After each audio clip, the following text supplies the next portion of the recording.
Hi guys, my name is Meads. This is going to be a review for MonsterArts Godzilla 2016.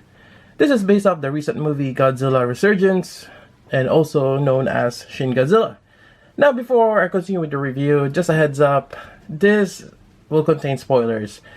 And I truly believe that the only way to enjoy Shin Godzilla is watching the movie, getting to know what his origin is about, and how strong he is, or how devastating he is actually. And yeah, and the movie is great. I've watched it. It's really nice. I like it a lot. Now, like other Godzilla movies, this is gonna focus more on how the people react to Godzilla emerging and devastating the city. So it's more focused on that, not so much for kaiju, finding another kaiju. It's just Godzilla on this particular movie. So just giving a heads up. But nonetheless, it's great, especially that particular sequence when he uses atomic breath. Well, it's not quite atomic breath, but close enough. Something of that sort. His attack, basically. His breath attack. Anyways, continue with this review. This is a huge box. It's red, it's windowed, and also I think a Japanese or Asian exclusive. I got mine from Nippon Yasan. They're not bringing this over to US, unfortunately, so you have to import this, and it is a big box, so shipping could be a little pricey as well. So here we go. Yeah, this thing is amazing. So you can see Shin Godzilla there, some stuff on the top, and so I turn this around, just got this onto the side, a little bit of silhouette of his back. This is just amazing. That crazy eye, really creepy. Get some shots here for the figure, and I believe on the bottom get some more. I had it upside down, but yeah. Anyways, that's pretty much it for the box. Let's go unbox it. Alright, so comparison with two other MonsterArts, we have the 2014 Godzilla here and the 2001 Godzilla here. Now, for those who are new to collecting Godzilla figures, we usually refer to them by the year the movie was made. They're based off. Yep. But there are certain ones like Burning Godzilla. I believe that was based off the 1994 with Space Godzilla, I think. Not quite sure, but we can just refer to Burning Godzilla because there's only one particular Burning Godzilla, unless they reuse that again in the future, but they might have named that something else. Anyways, here we go. As you can see, Shin Godzilla here is quite massive. He stands about just below 7.5 inches. Because I believe these other ones are about 6.5 inches, or around that 6-inch size. But he is massive. The 2014 is quite small compared to him. The 2001, he does have the bulk, but still, this guy is quite big. Anyways, just a quick comparison with other MonsterArts. Now, let's take a look at Shin Godzilla. Alright, so let's see if I can focus this to the eye. There we go. Alright, so there we go. Now, he does have little bitty eyes there. And to my luck, as always, got lazy eyes.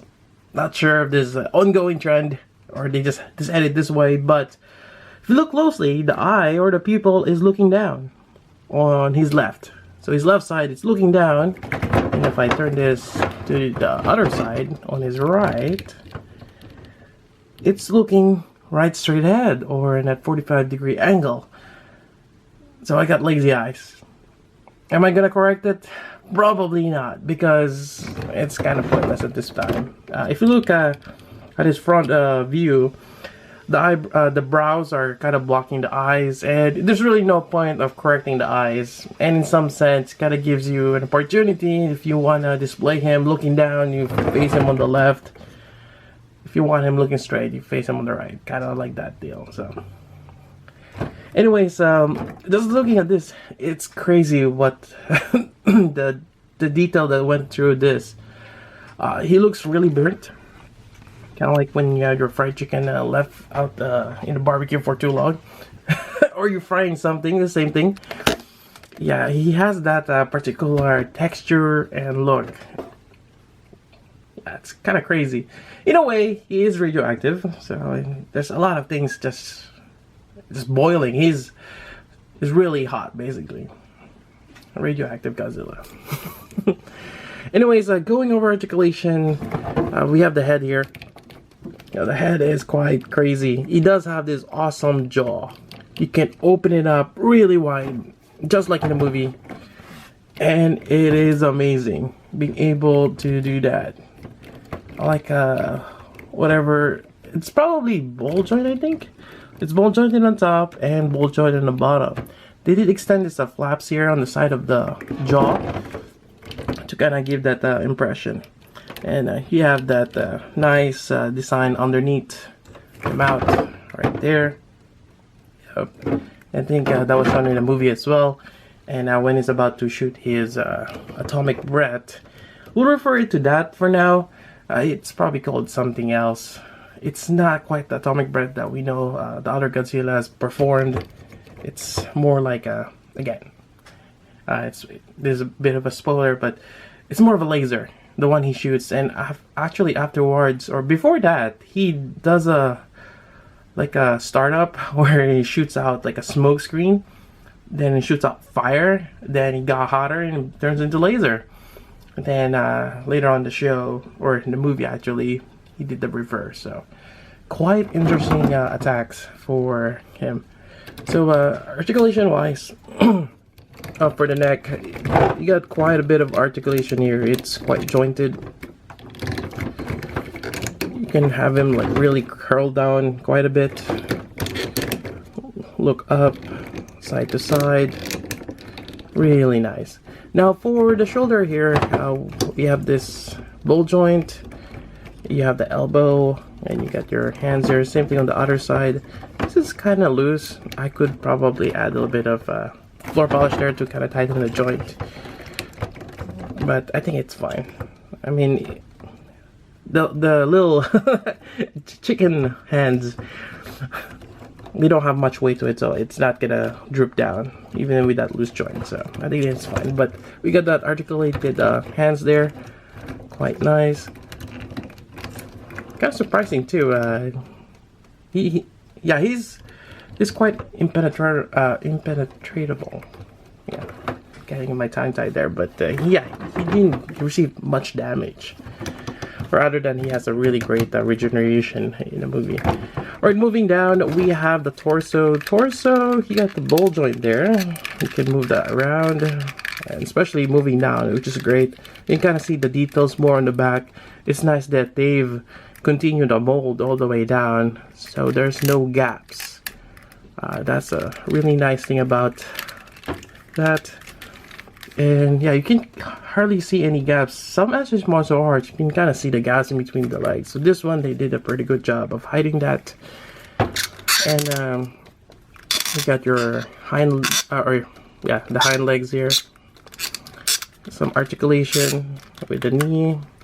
There is some tendency that joint does pop out, but you can always pop it back in. Nice details. He even has like little I'm not sure if that's part of a toenail, but he got like spikes here. And another thing I noticed, usually Godzilla is flat-footed. This one, they have kind of like the T-Rex or the chicken feet, where the ankle here is kind of shifted up. So he's kind of doing like a tippy toe. Or the ankles are up, or was it? Oh, the heels are up. So yeah, it's a little different in terms of design. So very articulated legs. You can spread them up, move them up. Really great. Moving back here for the tail, it is quite amazing. Each one is jointed all the way, and this is quite long. I've measured. This is just a rough estimate. I could be wrong, but from the head to the tip of the tail, it's about, I would say, 20 inches. I mean, from the base of the tail to the end, it's about 15 inches. So it's quite long, and there's a lot of tail to go along. Yep. Even on the end here, the articulation stops right here. where this end part is. Now, some people make sexual innuendo and jokes about this tip. For me, it looks like a rattlesnake. I'll be surprised actually if they had some rattlesnake characteristic in the movie, but no, it's not. It is something else. And again, they kind of leave it like an open-ended ending for what there is to expect, and maybe they'll have a second movie for Shin Godzilla. So yeah, this end here is quite surprising, and actually he can shoot lasers as well. So aside from he can shoot it from his mouth, he can shoot it from his tail. So it seems like, you know, there's kind of like two heads to Godzilla. His tail is like an independent, or can think for its own. So that's that. It is quite massive, and just looking at the joint system, he's able to hold all this mass of the tail up, and that is quite surprising.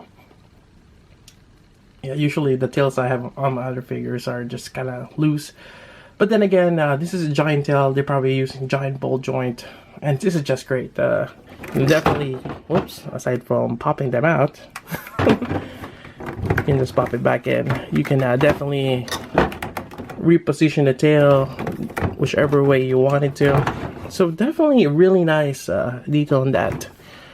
Also, moving on, just look at the backside here with the dorsal fins. Quite great details, and even looking in the back here, there's not much here, but they start adding it here in the middle here, and you got some here as well. So they kind of varied the design on the backside, which is great. And also, I cannot wait for the other forms of Godzilla, Shin Godzilla. I think the second and third form. I think they're coming out as a set on a later release. Again, they're exclusive, so I'm getting them from Nippon and Shin as well. I cannot wait for those. They're not going to be as epic as this guy here, but definitely they do play a role in the movie, having those different forms. And who knows, maybe on a future movie they might have more. There might be more than one Shin Godzilla. So yeah, this is just amazing. Just the details on this. Yeah, really, really. Yeah, it's a crazy design for Godzilla. You know, at first I was kind of hesitant. It looks really wacky, to be honest, with the head design and. But as I watched the show again, or the movie kind of gives you an impression of what it is. He is a fortress, an impenetrable fortress that can destroy anything. And there's times where he winds up and winds down. Again, I'm sharing some parts of the movie that might be spoilers for some, but when he's on a cooldown mode, even then, nobody can do anything. And actually, as a part of that is it's a bit anticlimactic how the movie ended, but it is how people are dealing with Godzilla. There's really not gonna be some crazy thing. They tried that. They tried bombarding Godzilla, and he's unfazed. So they had to, try a different approach to him. And there's no like a giant robot to go against him yet. Maybe they'll make one in the future, or upcoming movies. Maybe they'll have another Kiryu, or a special task force for Godzilla. Yeah, we'll see. But yeah, definitely, this is a really nice figure. I highly recommend getting Shin Godzilla if you can. Definitely, it's one of those that should be part of your MonsterArts collection. Really nice figure. Unfortunately, there's no effect parts on this. You might have to grab some from others. I think that the one that's the kind of like the red one, that will definitely work for his kind of like his flamethrower. There are the smoke effects, explosion, that will work for his smoke screen. And for his laser, that's a little tough one, but there could be a silver lining, because if you think about it, those are kind of like those pickup sticks. The kids that, or when I was a kid, I used to play those. It's kind of like the Uno Stacco. When I played it, you try to grab a stick without disturbing the other ones. So those are plastic rods, and if you can get the clear purple ones, it could work. And you can even probably stash them on the backside of Godzilla. I'm gonna see if I can find them on toy stores, or maybe I'll just paint them, and maybe I'll do an update video. But definitely those will work well for Godzilla. And another thing though, that's part of the movie. I guess there's a reason why they didn't put the 5 parts, because if they've added that, it will kind of ruin the movie. Actually, it's like a surprise. It's the first time you see a Godzilla shooting lasers from his back, so that was like one of the highlights of the movie. Anyways, that's pretty much it for this review. Hope you guys like it. If you got questions about this particular figure, let me know. Otherwise, that's about it. Again, guys, from Nippon Yasan, I'll provide the link below for the website. Unfortunately, I'm not sure if it is available, and actually doing a search in Nippon is a little tricky. For me, I usually just use Google. I put Nippon, then the figure that I wanted, and usually it's gonna be one of the search results. Anyways, that's about it. So until then, this is Meads. Thanks for watching.